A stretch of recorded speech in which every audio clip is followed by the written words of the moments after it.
First, I think you have it pretty solidly in your hands. That's very nice. I can't believe I did that on melodic. I just have practiced that so much. Yeah, that's the most complicated one for most people. But what I would like is slightly different sound. Now, what you do would be something like if you had a piece and it had maybe forte and articulated sound. You know, you have da da da da da like that. But I would like more of this floating sound that you get by thinking in bigger groups like this. Now I can even play it deeper and still float it, can't I?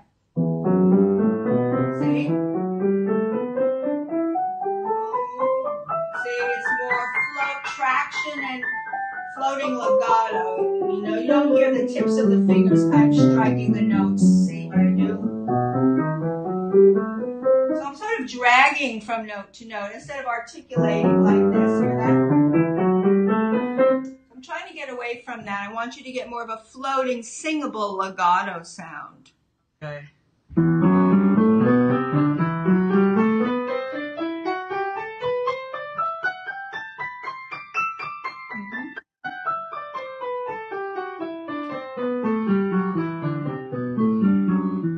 That was better, especially coming down, it floated. You floated it more. Somehow coming down seems easier for most people. So floaty, yody, oody, oody, ooh. You think of ooh, ooh, ooh, ooh, instead of dot, dot, dot, dot, dot. You know what I'm saying? Consciously think I'm doing vowels when I play it instead of any consonants. Now for staccato, it'll be different, right? Okay, that was better. Let's go over the melodic again, though. That was the one we needed to work on.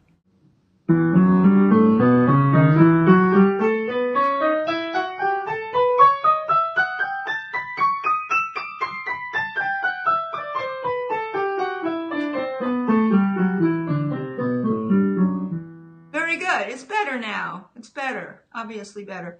But maybe just going up, think a little more floaty, because coming down is like gravity is going with you because you're going back down, right?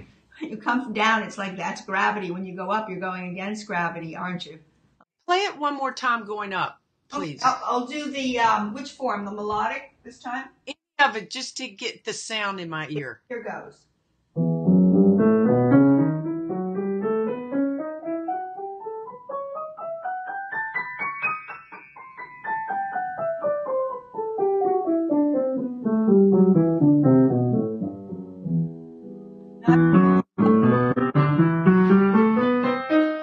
Yeah, I played it softer than you did, but nonetheless, I could also play it louder and float it more like this. How do I get that? Dead weight.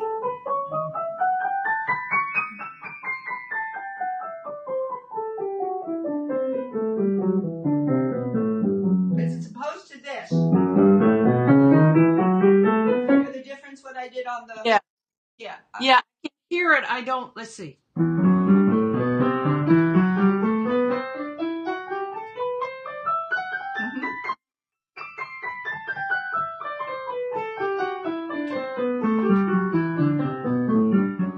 Right, well, I've recorded each time you played it, so I think you'll be able to hear the better one where you floated your notes note to note and didn't have so much of an attack on each note. Okay. Now, you know, you might have a piece that says it wants articulated sound, but I think we're looking for the singing tone right now to develop the singing legato is what we're trying to get. The other thing, to get that too.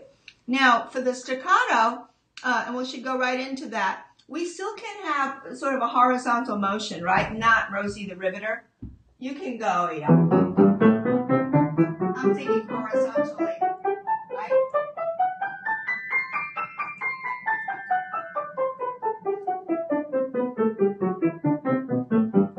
You know, it's even and it's kind of springing along and it's going horizontally, even though I'm doing, you know, releases of crisp releases.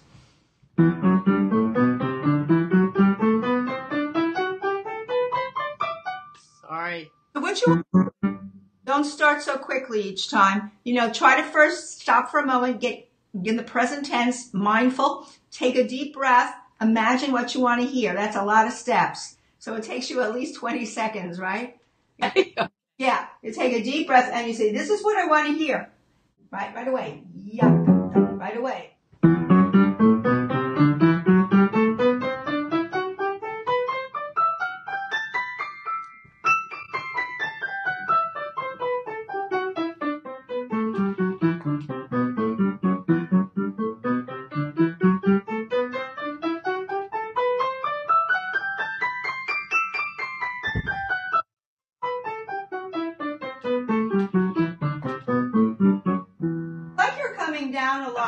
because it's like, again, going down the hill instead of going up the hill.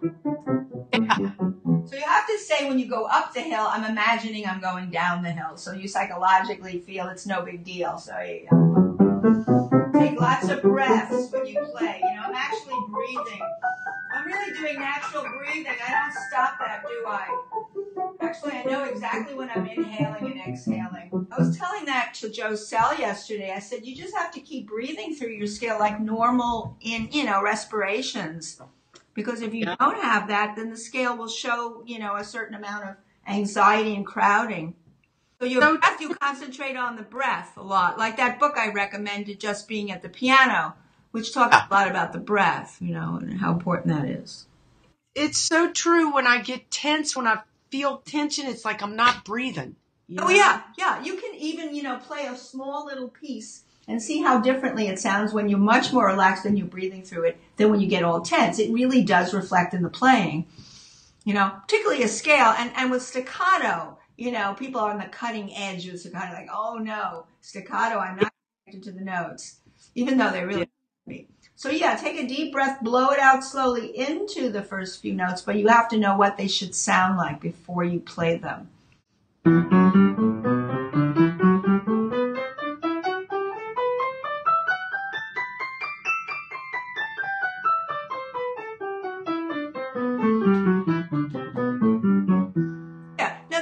Interesting staccato, because what you had there was what I would call more of a portato or tenuto, and that's where they're not as crisply released. They would sound more like this. Watch. Now, as opposed to.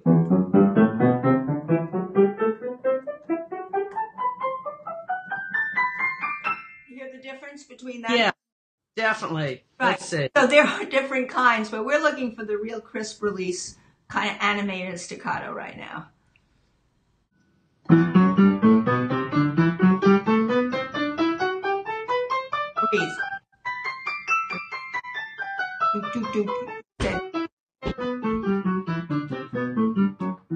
Yeah, and what usually helps students when they're live is when I clap the beats. They really fall into the frame of the framing rhythm, So you have to be a human, I hate to say human metronome, a human and kind metronome that doesn't sound like it's a robot, that really springs along and frames it with lively but singing pulse going, like Murray Pry calls a singing pulse. It's so well put.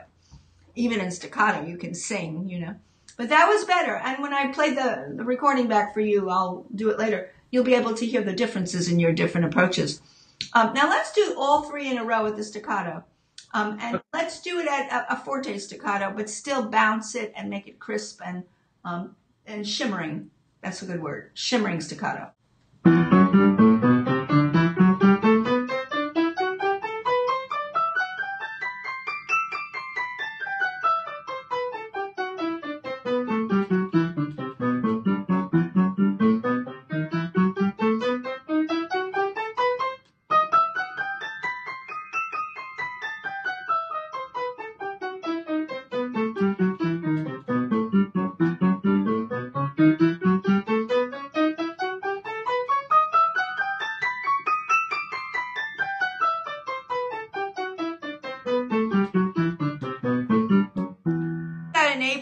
That was really good.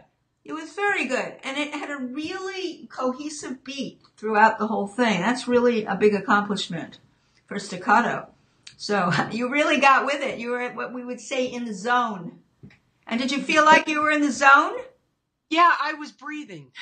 No, there was no doubt. That was the best playing you did today. So yeah, it really was gorgeous playing. It was really outstanding. And then all the percussiveness went out of it too that you might have had earlier, with sort of attacking the notes. Okay. So very good. That's a wonderful accomplishment. Now, to do it very soft, you're going to still be breathing. Only you're going to let your arm weight up a little so arms won't be as heavy, right? So you'll just very light. Fingertips, but the arms are behind the fingers, right? You always have that well of energy that is breathe. Yeah, the one that needs the most work, probably I would recommend to you that every day you just focus on the melodic form. Go back to the beginning of the melodic and the soft staccato. That's the one that needs more. It's